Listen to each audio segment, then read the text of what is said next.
The following is a short-lived research project on the Slenderman.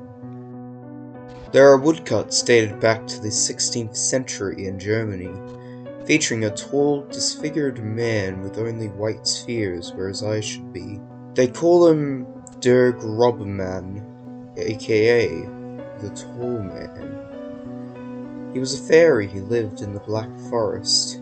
Bad children who crept into the woods at night would be chased by the Slender Man, and he wouldn't leave them alone until he caught them, or the child told their parents what he or she had done.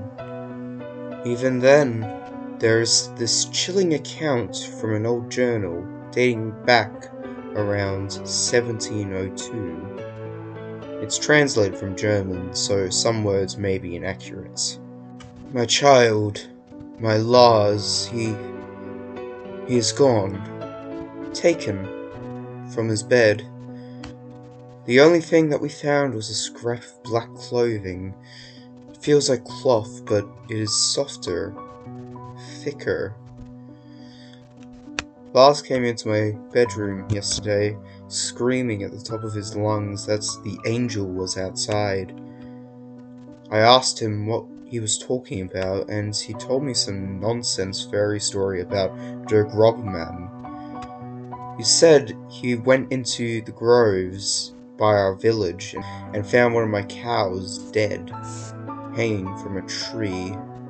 I thought nothing at first, but now he is gone. We must find Lars, and my family must leave before we are killed. I'm sorry, my son. I should have listened. May God forgive me. We have another account of the Slender Man, but this one is from an internet forum and is more recent. So once the Slender Man began popping up in this thread, I could have sworn as something about it seemed familiar. I'm an amateur folklorist, so I had a few source books lying around. It took me a while, but I finally found something in W.K. McNeil's Ghost Stories of the American South. Most of the tales collected are transcripts of recordings other folklorists made, but McNeil compiles them and offers notes. A really handy book. But anyways, this particular story appears in the book's 7th section, Other Supernatural Creatures, and I will quote it now. When I was younger, a cousin of mine came to live with us. He was older than me and my sisters, maybe 16 or 17, and we was the only folks he had left in the world, really. And he was the awfulest liar you'd ever know. Anything he told you was a lie. Well, almost. I liked him alright. We slept in a loft during the summer, because it was cooler up there. Me and him, and in the winters, we slept on the floor closer to the stove. My sisters had their own room.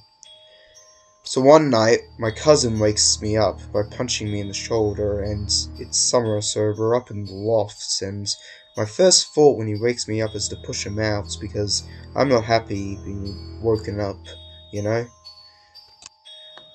But before I can say anything, he puts his hand over my mouth, and even though it's dark, I can hear that he's scared. "Listen," he says, and so I listen real carefully. It's this scratching, like something's on the roof. Mind you, because we're in a loft, I was a trifle rattled, but I wasn't having none of it. "So?" I says to him. "It's just some raccoon or cat." "No," says John. "I heard it before I waked you up. It's like footsteps, like someone's walking up there." I wasn't taking no truck with that. I told you he was the awfulest liar, so I went back to sleep, but the next day my cousin tried to tell Pa about it, and Pa was having no truck with it either. But one night later on, while we was all having supper, Pa sent out my youngest sister to fetch water from the pump we had out back. After a while we heard Lily scream, and it was Ma who got up first, then Pa. The rest of us stayed at the table because we wouldn't like to get into trouble if Lily got hurt. Soon enough, though, we heard Ma and Pa shouting too, so me and John went out to see if they needed our help. All they had was the water pail Lily carried out, and there wasn't no other sign of her. At first, I didn't understand what was going on, with both Ma and Pa shouting, and by that time my other sisters came out and they started crying, and my cousin was just standing there in the yard looking off towards something. "It's the man walking under!" he yells, pointing out across the field. No one listens to him but me. And he keeps saying it. "It's the man walking yonder! It's the man walking yonder!" You already know it was supper time.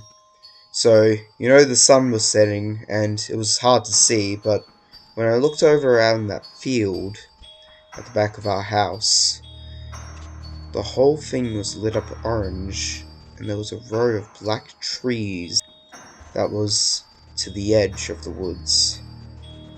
You know? And I swear to you that I saw one of them trees moving, like a man walking away. But it couldn't have been a man, because there ain't no man that tall and skinny. Pa seen it too, I think. He took us inside and locked all the doors and made us keep still while he got out his rifle. We waited like that all night, Mark crying the whole time. When the sun came up, we took our wagon into town and told folks what happened. Though, as I recall, nothing much came of it. John ran away a few weeks later, and we got a new house closer to the mill where Pa worked. I still can't manage to look at trees during sunset, though, especially not on windy days when all of them seem to move back and forth, like a man walking away. From what I've read so far, and based on various internet memes and other sites debating the Slenderman, he seems to operate on the power of belief and feeds on fear. As for the operator's symbol, for fear of my own safety, I won't write it or even draw it. There are many debates as to what it is and how it connects to Slendy. Some say that when you're looking at him, Slenderman can teleport, so the operator symbol is a representation of him, born into the minds of those haunted by him, so that he can teleport to them wherever they're near. Some say it represents his face, the circle being his head and the X representing its featureless face. One far-fetched theory states that it's a window he uses to peer into our world. This is one of my favorite quotes. There's another way of looking at it. Perhaps it doesn't actually mean anything. You ascribe the meaning to it since you are familiar with the mythos. Seeing it makes you think of the Slenderman, and since the Slenderman operates on the power of belief, it turns into some sort of mimetic thought weapon. I'm done researching. I can't stand this feeling. I'm really paranoid and feel as if I'm being watched. This was a short-lived research project, but I don't want to know anymore. From what I've read, he exists based on belief. If that's so, my research may have provoked him. I started all of this because I was watching the Marble Hornet videos after someone had mentioned them in a Facebook post and piqued my curiosity. They made me remember something that happened a few years ago, something I've tried so hard to forget. I was sleeping, and at the time my bed faced parallel with my hallway.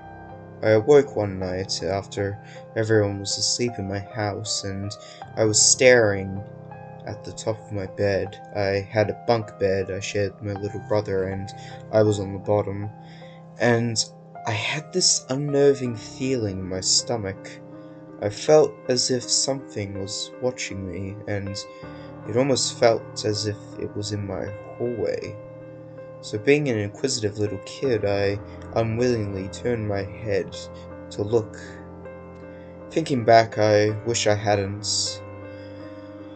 There was something tall and dark standing there, staring at me. The hallway was dark, so none of its features were clear, but I could make out its silhouette. It was a tall, thin figure that just stood there, staring at me.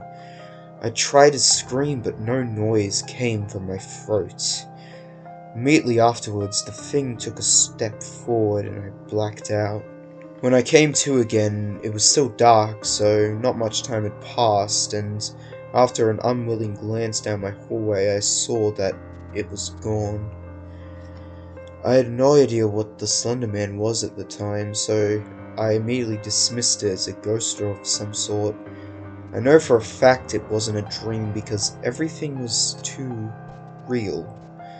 The fear I felt, the choking sensation in my throat as I tried to scream and blacking out, I can't describe what it felt like other than that 1 second I was petrified and trying to scream, and next I was staring at the top of my bed again. The next morning I told my mum, and being a narrow-minded adult, she told me that it must have been a bad dream. But watching those videos brought back that memory, and after reading up on them, I want to bury that memory because if what they say is true, that he lives on belief and fear, I wish I could say that this is just another internet horror story some sleep-deprived teen had some inspiration to write after downing a can of Monster and reading too many scary memes, but I wish I could tell you that I'm making all of this up to give some horror lovers a good scare, but I can't. Everything I've written is true, and honestly, I don't care if anyone believes me, I just want to get this out there. Slenderman is real. I've seen him. And I'd give this one bit of advice to anyone that has seen him or wants to be brave and go find him. Don't. I got lucky because I was able to get rid of that memory and not think about it, but others may not be that lucky. So, I leave you with this. Slenderman is real. Don't go looking for him, and if you see him, forget you ever did. For, they say, those who stare into the abyss eventually find the abyss staring back.